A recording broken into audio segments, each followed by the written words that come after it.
יום 10 בטבת. הגמרא בברכות בדף ו' עמוד שני מביאה, אמר מר זוטרא, אגרא דתעניתא צדקה. אומר רש"י, השכר של יום התענית זה נתינת צדקה לעניים.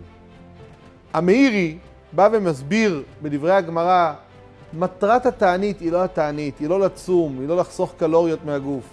המטרה של התענית זה לפשפש במעשינו, כמו שכותב הרמב"ם, ולחזור בתשובה ולעשות מעשים טובים.